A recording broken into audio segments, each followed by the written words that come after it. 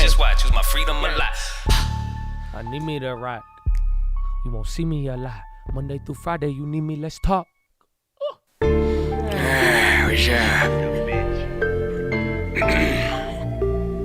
Yeah, where's Jill? Come on. All right, Chad, I love you. I mean, I'm gonna let you get. I need to go pee, bro. But I know if you missed after hours, Josh, but like. Bro, daylight savings is beating your boy. And the holidays, I love you. Thank you for being here, Chad. Thank you for holding it down, baby. For real. Thank you for being here, bro. God bless you, Chad. You don't speak. Got a laptop you won't see. Hunter, I love her, but that shit was weird with his feet. I love my Congressman Trey. Shout out to Nancy, she paid. Double your gas in a day. Them must say Putin's to blame. Real politics in your face. 500 bill on the way. 500 mil to Ukraine. Every day. Javelins keeping them safe. Fuck it, just send them some planes. Tell them keep growing them grains. All of my bros in 8-0. None of they borders is closed. All of us got climate goals. All of us trade together. Strategically releasing the ore. They said that Putin won't fold. They ain't my cabinet no more. Fuck the squad, fuck the foe. Had a 9, fuck a roll. Now we going back to cold. Hunter, my dog, that's for sure. We ain't gon' fight about shit. Especially not 10%. We ain't gon' fight about hoes. Me and Nance get the votes. Lobby that shit on the low. I got Congress in control. I got your student low froze. I got your mortgages froze. I got Keystone on froze. But mention and cinema froze. I'm getting faded, I'm eating this ice cream. I don't like voters who ID. Questions from press, that's unlikely. Bring up Trump if they don't like me. They give me the Eddie, I wake up. Passing bills, that's a layup. I'm the big man, I got say so. They lock you down if I say so. Booster on booster on booster. Mandate on mandate on mandate. I just gave Evie a test rate. Fuck you, Elon, I won't even say your name. Came in the office already ballin'. Silent just ain't change my name to Stalin. Right off the screen and I'm gone with the wind. Do nothing about something till they pass a bill. Pull up in a brand new Benz truck. Hop up fresh and did a bread truck. How I got it, how to sex, yeah. How I gotta make it one car. Station on your block, took off. Mixing up my words, I'm live. So I think they mad, my fault. Talking about inflation, I caused. Dumping our oil turned me to a savage. $1 saved on a gallon. Fuck OPEC and King Salmon. And fresh, I'm tired. Oh, stop. I was gonna ride out. Oh, Chatadonia. Well, God bless you all, man. You know, I don't know. I haven't told you. That's what I'm saying. I've been dipping out at the end, bro. I'm telling you, the poop, the daylight savings. But, like, check out the links, man. We got a watch list. You got to, honestly, it's just, I don't want to tell you because I want you to be an explorer. I want you to be curious, you know. Remain curious, my friends. So there you go. You got links. You got everything. You got a prayer request wall, too, man. And I'm praying for you, Chad. So keep praying for your boy. But for real, thank you for being here, man, and thank you for all of your time throughout the years, the days. Some of y'all are new, and it's great to even connect with y'all for real, man. It's been awesome to see, but, like, yo, man, thank you for showing love and respect to your Chads. You see how fast these days go by. We spend the time here. It's amazing, so for real, thank you all, bro. I hope you enjoy it as much as I do, and I hope you got the same love for your brothers and sisters in here because it's a vibe every day, baby. So God bless you all. I will see you on the watch list. Go read the books. Richest Man of Babylon, Proverbs New Living Translation, and the strangest secret in the world. Okay, that's it. Do you want one more? I'll give you one more, man. Let me get like an old uncle, bro. I want old uncle. I want old uncle they ain't never heard, you know, where they're like, oh, when did that come out? You know what I'm saying? Like, do they know, like, Powell? You want Powell Put? I like Powell Put. I like Powell Put. Powell Put's a pretty good one. You know what I'm saying? Powell Put. I don't know if they know. Yeah, we go Powell Put, bro. Powell Put. Say Powell Put 5 times fast. Powell Put. Very hard, man. Thank you for streaming, man. Thank you for being here, bro. Because if I streamed and you weren't here, you wouldn't know. You know what I'm saying? And we live in a world where, complacency, and I don't know, what is it? Familiarity breeds contempt. I'm here every day. You know what I'm saying? Every day, 7 hours. It's easy to breed contempt in that type of environment. You know what I'm saying? I think about it. The first time you heard Josh, you were like, "Oh!" But after the 570th time, it's not going to hit the same way. Oh, yeah. So I'm just saying, bro, God bless you, baby. Z-Scaler, they beat, it seems like. Are they going up? They're going down. Going down in an earlier round.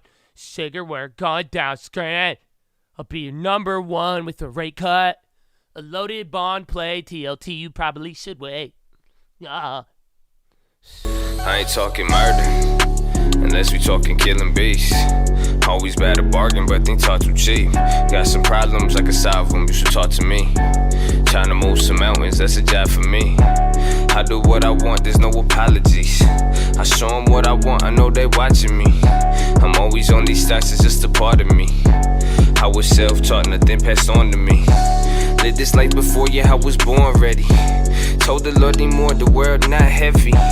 Just know when you call, you make me more busy. My job do it all, yours is ride with me. Yeah, I'm on that, I'm all that. You saw that, I called that. Them contracts, I bought that. It sound like the same shit I'm talking. But the difference is, if you really listening, it's music from a different lens. It's music with the vision, then we gon' make a difference then. I just need a couple, man, we gon' change the government. I just need a couple pens, get them checks, but keep a balance, something like the government. Don't need respect, I got my talents, it don't even matter if you fuck with it. Hey, it's like, it's that new way. Throw that done shit away, get your funds up today. Put that blunt down today, put on your Mo Bamba face. Get them goals on the page, don't support, go away. It's a court and we great.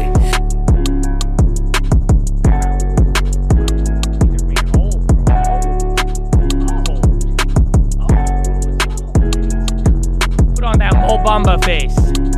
Oh, they don't know. Let's go, Chad. So on that note, I love you all.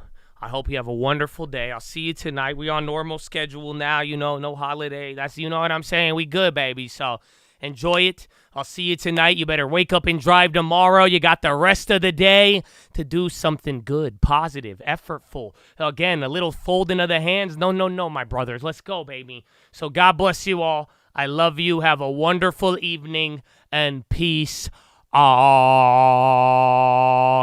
Yeah, wait. Hey, Josh, tell him. Why are we here? Yeah, baby. Nah, I don't know if Biden could do that. There's a reason why we here, baby. Why we keep going. Why that faith, hope, and love ain't ever going out of style. And why we gotta be prepared for the adversity. Why we ain't gonna faint in the adversity. And why we gotta put it to work, everything we've been given, baby. Why, baby? Why? Finger to the sky, baby. To God be the glory, and through the grace of God alone. Amen. Amen.